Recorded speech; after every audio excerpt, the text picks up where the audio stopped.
Light का most important session है because जो एमसीक्यूज हैं उनका वेटेज जो है इस बार बढ़ने वाला है, तो इसलिए हमें एमसीक्यू पे ज़्यादा फोकस करना है। तो एमसीक्यू के जो ये इंपॉर्टेंट क्वेश्चन है सारे मैंने इसमें डाल दिए हैं, तो उनको कर लेते हैं और इन्हीं से आपका सारा काम खत्म हो जाएगा, तो इससे ज़्यादा कुछ करने की जरूरत नहीं पड़ेगी। तो फर्स्ट क्वेश्चन हमें कहता है rays from sun converge at a point 15 centimetre in front of a concave mirror, where should an object be placed so that size of its image is equal to the size of the object.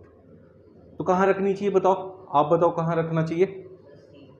सी पे रखना चाहिए। आप क्या कहते हो? सी कहाँ है? सी कहाँ है? कितने पे है सी? आपने बोल दो दिया सी, बट सी तो ऑप्शन में नहीं दिया ना, तो क्या आंसर होगा फिर? कितना? 30। बिकॉज देखो जब उसने कहा rays from sun converge at a point 15 centimetre, concave mirror पे सन कहाँ होता है? इन्फिनिटी पे। इन्फिनिटी की इमेज कहाँ बनती है? फोकस पे। इट मीन्स फोकस, ये फोकस है। कॉनकेव मिरर के अंदर जो फोकस पे इमेज बनती है वो किसकी बनती है? जब ऑब्जेक्ट इन्फिनिटी पे होता है। तो सन तो बहुत दूर है, तो इट मीन्स वो इन्फिनिटी पे है, तो इमेज कहाँ बनी होगी? फोकस पे। तो फोकस कितना हो गया? 15 सेंटीमीटर। अब उसने बोला है where should an object be place so that size of its image is equal to size of the object. तो इमेज का साइज और ऑब्जेक्ट का साइज इक्वल होता है सी पे, और सी क्या होता है? एफ का डबल। सी मतलब रेडियस आर, जो कि 2f के इक्वल होता है। अभी f कितना है? 15, तो कितना आएगा? 30 सेंटीमीटर। तो आप क्या बोलेंगे? 30 centimetre in front of the mirror. समझ में आ गया कैसे आप लोगों ने ये करने हैं? एमसीक्यू ऐसे अप्लाई करने हैं। तो एमसीक्यू के लिए किसकी जरूरत पड़ी आपको? रे डायग्राम की। रे डायग्राम में आप लोगों को सिखा चुका हूं ना पहले, तो उन पे फोकस करना है, वो अच्छे से आने चाहिए। A full length image of a distance tall building can be definitely be seen by using।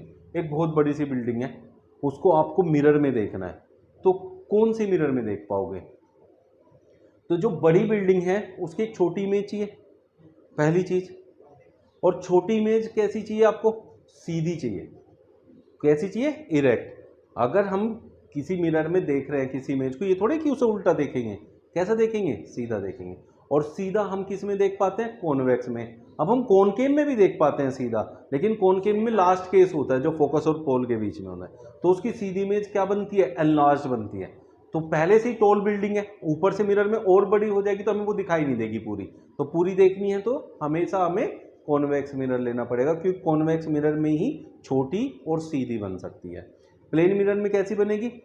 सीधी बनेगी बट सेम साइज की बनेगी, और कॉनकेव में सीधी बनाने के लिए बड़ा साइज होगा, तो इसलिए उसे नहीं लेंगे। तो हम क्या बोलेंगे यहाँ? Convex mirror. तो आंसर क्या हो गया बेटा? Convex mirror. समझ में आ रहा है? The angle between an incident ray and the plane mirror is 30 degree. क्या कह रहा है? Angle between the incident ray and the plane mirror. मान लिया ये प्लेन मिरर है, इस पे एक इंसिडेंट रे ऐसे आती है, रिफ्लेक्ट होगी, रिफ्लेक्ट होके ऐसे जाएगी, इजंट इट? लेकिन उसने क्या कहा है? एंगल बिटवीन इंसिडेंट रे, ये होती है incident ray, and plane mirror, ये है आपका प्लेन मिरर नीचे। तो उसने कहा इन दोनों के बीच का जो एंगल है that is 30 degree, that is 30 degree. जब आप एंगल ऑफ इंसिडेंस की बात करते हैं तो कभी भी ये वाले एंगल की बात नहीं करते। एंगल कौन सा होता है? नॉर्मल और इंसिडेंट रे के बीच में ये होता है, और ये नॉर्मल का मतलब होता है 90 डिग्री। तो ये कितना एंगल बचा? 60 डिग्री। तो एंगल ऑफ इंसिडेंस जो है वो आपका 60 डिग्री के इक्वल हो गया, और सेम होगा एंगल ऑफ रिफ्लेक्शन। तो उसने कहा total angle between the incident ray and reflected ray, total angle कितना एंगल है? टोटल। तो इंसिडेंट रे और रिफ्लेक्टेड रे कौन सी है बेटा? इंसिडेंट रे ये, रिफ्लेक्टेड ये, इन दोनों के बीच का टोटल एंगल कितना है? 60 इधर, 60 इधर, तो टोटल हो गया 120। Option D. क्लियर हो गया? ऐसे टाइप के एमसीक्यू आएंगे पेपर में, तो आप लोगों ने ऐसे अप्लाई करना है। A ray of light is incident on a plane mirror making an angle of 90 degree with the mirror surface। Mirror surface से कितना एंगल बना रही है? 90 डिग्री। तो बच्चों देखो कैसे होता है, ये मिरर है, मिरर नीचे की तरफ से पॉलिश्ड होता है। अब इसमें एक नॉर्मल होता है, क्या होता है? नॉर्मल। नॉर्मल 90 डिग्री पे होता है, आपको पता है ना।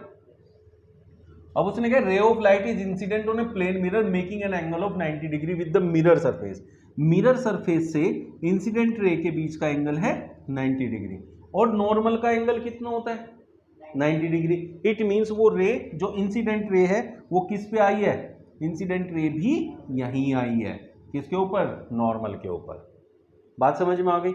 अब क्या होता है, जो इंसिडेंस एंगल है वो किस किस के बीच में होता है, इंसिडेंट रे के और नॉर्मल के, लेकिन वो दोनों एक ही जगह पे आ गई तो उनके बीच में तो कोई एंगल नहीं बचा। तो इसका मतलब जिस एंगल पे आई है उसी से वापस चली जाएगी।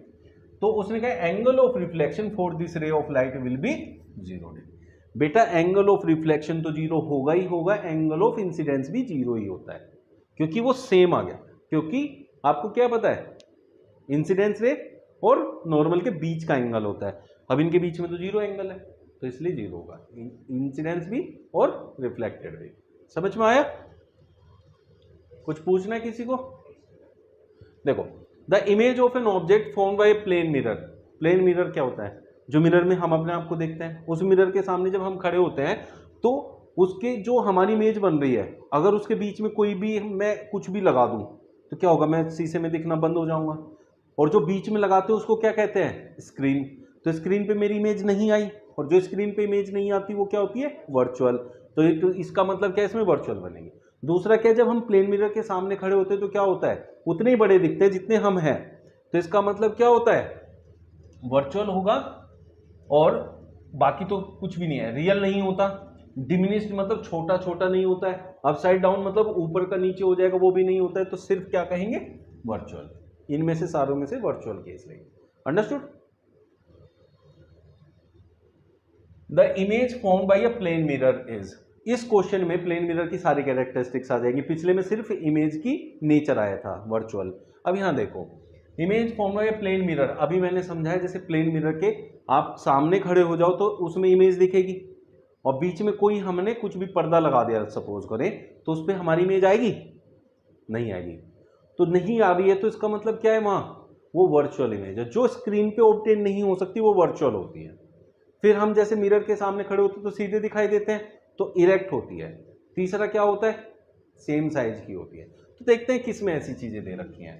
Virtual behind the mirror and enlarge, behind the mirror, mirror के पीछे ही बनेगी, ये बात भी सही है, लेकिन एनलार्ज नहीं होती, सेम साइज की होती है, तो इसलिए ये गलत हो गया। Virtual behind the mirror and of the same size as of the object, तो second option is correct. Third और फोर्थ गलत क्यों है, रियल बोला है, रियल बनती नहीं है, रियल बोला है, ये बनती नहीं है। अंडरस्टूड? क्लियर हो गया? कुछ पूछना है?